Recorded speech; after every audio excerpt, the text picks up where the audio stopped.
9 News Chief Meteorologist Kathy Saban is joining us. This is just so miserable. Tell us there is something to look forward to. We're hours away from digging out of the deep freeze. Okay. Hours away. Okay. Yep. And the sun's going to shine tomorrow, and we're close to Friday. So outside, the roads are in great shape, but the temperature is dropping as skies are clearing. Did you see the sundog, the sun pillars? We've seen amazing pictures coming in on the digital network last night and today. It's so cold that just the reflection on the ice crystals is creating just beautiful pictures. We're currently 1 below at DIA, 7 below in Lyman, 2 below in Ray. And if you factor in the wind chill's 15 below in Denver. And look at this, almost 30 below, the wind chill value, minus 28 in Ogallala. So a very cold night. And we have that cold weather advisory in effect until 8 o'clock in the morning because temperatures will continue below zero. Wind chill values minus 15 to minus 25. And we're also looking ahead to a big storm for the mountains this weekend. So you holiday skiers, take note of that. Our snow in Denver is long gone for now. Cold is settling in. This is the coldest night of the Arctic outbreak. This advisory out through the drive tomorrow morning. And then we're going to focus on the mountains. A winter storm watch already out for up to a foot of snow starting tomorrow, but we could see 3 feet of snow in the mountains by the end of the holiday weekend. Tonight, skies clear, temperatures drop like a rock, but you are going to wake up to sunshine tomorrow, and we are going to get above freezing. I'll have much more on that. Plus a look ahead to the weekend coming up.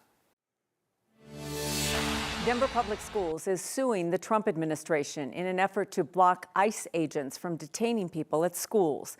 Now, that's not something that's happened here in Colorado, but Superintendent Alex Marrero says they want to keep it that way. We sat down with him today to learn more about why district leaders felt they needed to take this step. I never thought in a million years that I'll be in a situation as an educator to protect the sanctity of the schoolhouse. That's what Dr. Alex Marrero, superintendent of Denver Public Schools, says is the intention behind this latest legal action. Wednesday, DPS filed an injunction in U.S. District Court. The day after Inauguration Day, the Trump administration rescinded a 2011 policy that prevented ICE from making arrests at sensitive locations, like on school grounds. With the removal of that, it's created tremendous panic and even terror, well beyond fear. Marrero says that fear was on display 1 week ago when ICE carried out raids across the Denver area. He describes a moment when he witnessed 2 kids seeking sanctuary at school because ICE was going door to door at their home.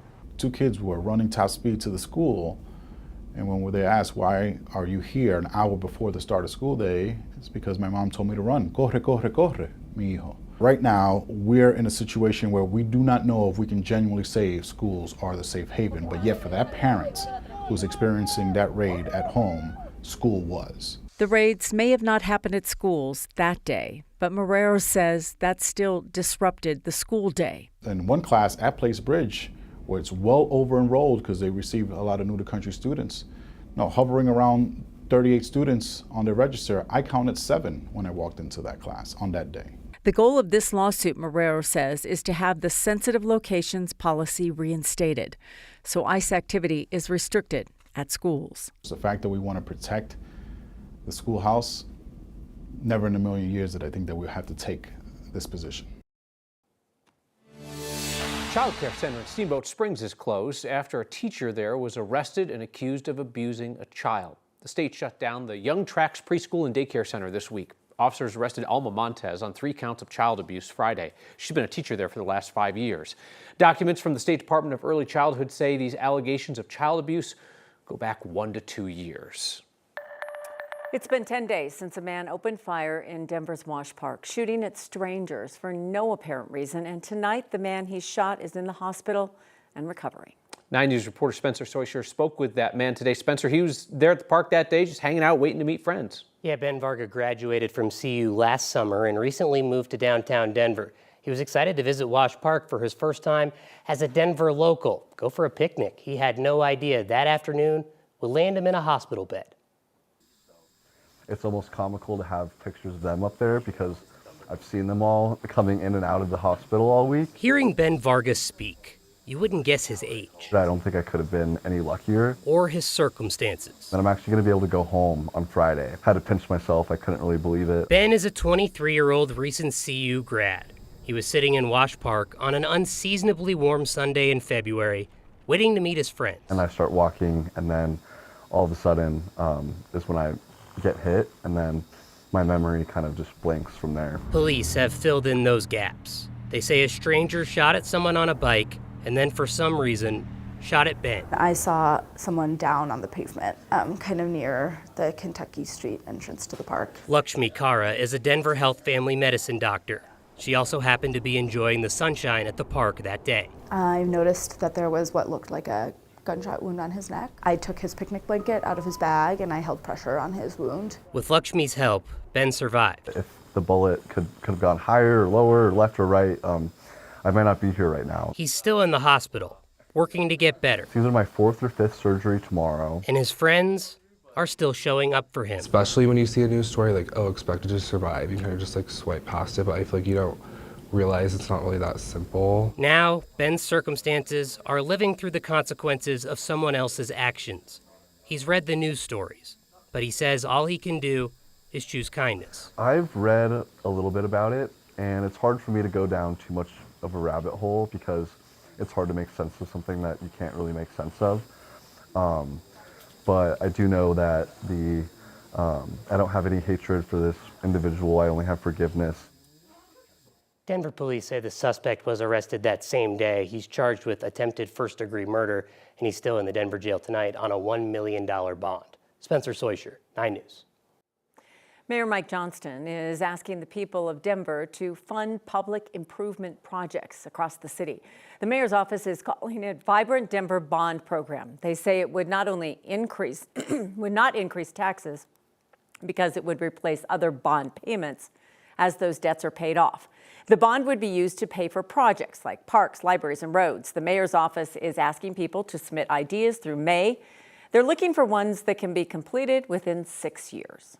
Focus on really shovel-ready projects that are can be transformational and catalytic for neighborhoods all across Denver, but where we can get shovels in the ground quickly, get people to work, help stimulate jobs across the city, and also get these key investments up and rolling. The mayor's office says the list of proposed projects will be finalized this summer, and then the city council will decide whether to put the proposed bond on the November ballot. You can find more information, how you can submit an idea for a project on the web version of this story, 9news.com. People who live in Windsor are deciding whether to end that city's ban on marijuana businesses. Voting's underway for the city's special election coming up next Tuesday, February 18th. Measure 100 is on that ballot. It would allow the retail sale of marijuana. If voters approve, businesses would have to be more than 500 feet from places of worship and child care centers. A judge dismissed an interference charge filed against a man from Montrose who swore at police. 9 News Investigates brought you this story last month. Officers searching a stolen car laughed it up after they found a sex toy. But Josh Smith wasn't amused when he came upon the scene and discovered police cars blocking a drive-through lane at a fast food joint. He swore at an officer. This morning, a judge ruled that his language, while offensive, was free speech protected by the First Amendment. The judge also said he did not do anything to interfere with police. The man's attorney intends to sue Montrose in federal court for violating Smith's constitutional rights. I need to make a correction tonight, and I also apologize to you for our error.